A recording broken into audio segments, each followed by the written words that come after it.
पाकिस्तान में महंगाई की शरह में कमी की पेशगोई रवां बरस 25% तक आ जाएगी। आइंदा साल 15% तक आने की तवक्को। एडीबी ने साल 2024 के लिए एशियाई तरक्याती आउटलुक रिपोर्ट जारी कर दी। रिपोर्ट के मुताबिक पाकिस्तानी मईशत सियासी गैर यकीनी और सैलाब के बाइस सुखड़ गई। रवां साल पाकिस्तान की शरह नमो 1.9% रहने का इम्कान है। आइंदा बरस 2.8% मुतवक्के है। बैरूनी अदायगियों के लिए मालियाती इदारों और दोस्त ममालिक पर ही इन्हिसार करना पड़ेगा। ज़रूरी पैदावार में इजाफे की तवक्को है।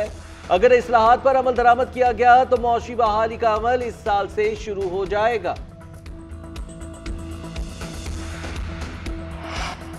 इस माह के बिजली बिल कम आएंगे। वज़ीर तवानाई अवैस लगारी ने खुशखबरी सुना दी। कहते हैं अप्रैल के बिजली के बिलों में 3 रुपये 82 पैसे फी यूनिट कमी हुई। डॉलर के लिहाज से सेमाही और फ्यूल प्राइस एडजस्टमेंट की वजह से बिजली की कीमत कम हुई। फ्यूल प्राइस एडजस्टमेंट 7 रुपये 6 पैसे से कम होकर 4 रुपये 92 पैसे फी यूनिट मुकर्रर हुई। पहली समाही एडजस्टमेंट भी 4 रुपये 43 पैसे से कम होकर 2 रुपये 75 पैसे हो गई।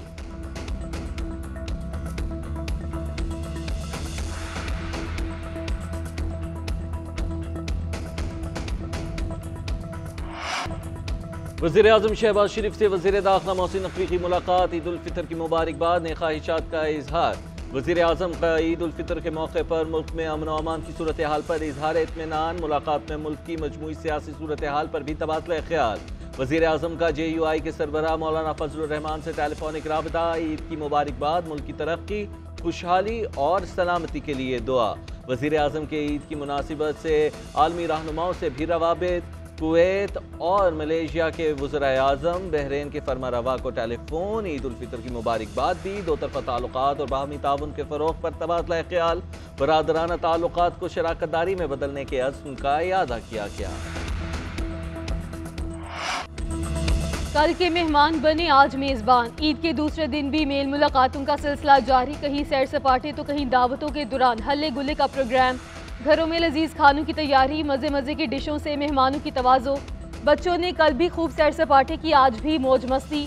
पार्क्स में झूलों से लुत्फ़अंदोज़ हो रहे हैं। नौजवानों ने फास्ट फूड रेस्टोरेंट्स का रुख कर लिया। शाम के वक्त सिनेमा घरों में जाने का टाइम सेट। बुजुर्गों ने अपनी मंडलियाँ लगा ली।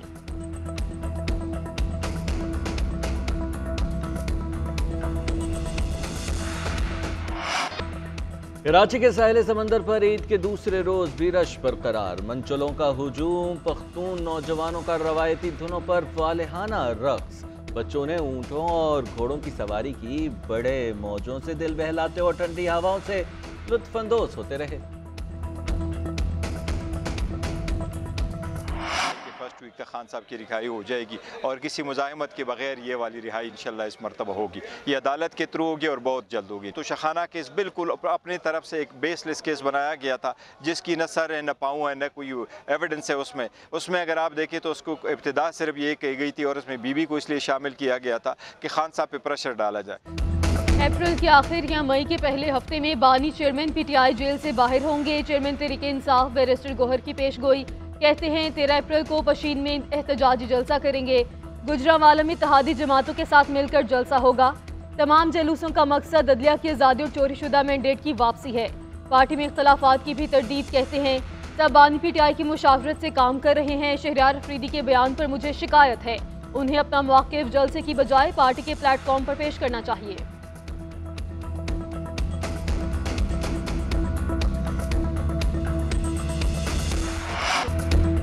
ईद के मौके पर शाह महमूद कुरैशी से अहले खाना की मुलाकात। महरीन कुरैशी, मेहरबानो, गौहरबानो और सोहा कुरैशी ने मुलाकात की। मीडिया से गुफ्तगू करते हुए मेहरबानो कुरैशी ने कहा कि शाह महमूद कुरैशी पुरुमीद है। मुल्क में इंसाफ होता नजर आ रहा है। 6 जजिस की बहादुरी देखकर शाह महमूद कुरैशी की हौसला अफजाई हुई। कर्ब से गुजरने के बावजूद हम पाकिस्तान को मजबूत और मुस्तहकम देखना चाहते हैं। 16 अप्रैल को साइफर सजाओं के खिलाफ हमारी अपील पर समाअत है। उम्मीद है प्रोसिक्यूशन की जानिब से मजीद कोई बहानाबाजी नहीं की जाएगी। शाह महमूद कुरैशी और बानी PTI दोनों बरी हो जाएंगे।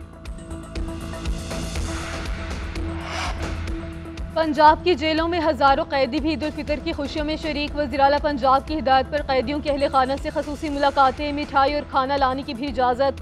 सुबह 9 बजे मुलाकात का वक्त शुरू हुआ, शाम 4 बजे तक जारी रहा। कैदियों के अहले खाना से टेलीफोन पर बात करने की भी सहूलत दी गई।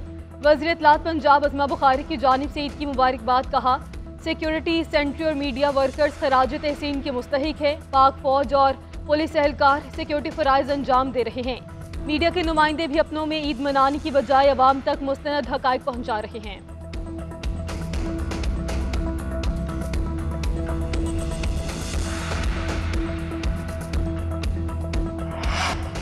बांग्लादेश और भारत में आज ईद उल फितर। बांग्लादेश में नमाज ईद का बड़ा इज्तिमा दारुल हुकूमत ढाका में हुआ। छोटे बड़े शहरों और कस्बों की जामे मस्जिद, ईदगाहों और खुले मकामात पर नमाज ईद के सैकड़ों इज्तिमात हुए। भारत में नई दिल्ली की जामे मस्जिद में हज़ारों अफराद ने नमाज ईद में शिरकत की। मुसलमान इख्तलाफात भुलाकर एक दूसरे से बगलगीर हुए। मकबूजा कश्मीर में ईद उल फितर पाकिस्तान के साथ गुज़िश्ता रोज़ मनाई गई।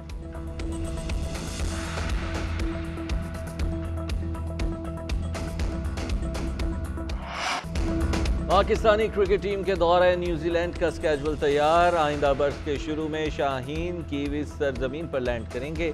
सीरीज चैंपियंस ट्रॉफी के बाद होने का इम्कान। सीरीज फ्यूचर टूर प्रोग्राम का हिस्सा है। 3 T20 और 3 वनडे मैचेस खेले जाएंगे। दौरे को हतमी शक्ल देने के लिए दोनों बोर्ड हुकाम ने मुशावरत का आगाज कर दिया। न्यूजीलैंड बोर्ड के मुताबिक आइंदा चंद हफ्ते में मामला तय होने का इम्कान है।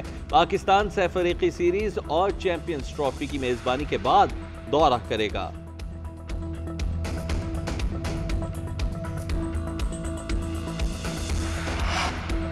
Australian open junior squash championship में पाकिस्तानी खिलाड़ी छा गए। मेगा इवेंट में 5 टाइटल्स पर कब्जा। दोनों बहनों ने भी टाइटल जीतने का एजाज अपने सर से जा लिया। महानूर अली ने अंडर 13 और महविश अली ने अंडर 17 टाइटल में फतह हासिल की।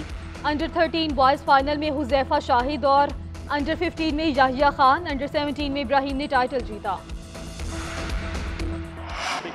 फ्रेंच एथलीट अनवो गार्नियर ने रोप क्लाइंबिंग का आलमी रिकॉर्ड तोड़ दिया। गार्नियर ने पेरिस के आईफल टावर की दूसरी मंजिल तक रसाई हासिल की। रस्से के जरिए 361 फुट चढ़ाई की। फ्रेंच खातून ने 18 मिनट तक रस्से की मदद से लटक कर एजाज हासिल किया।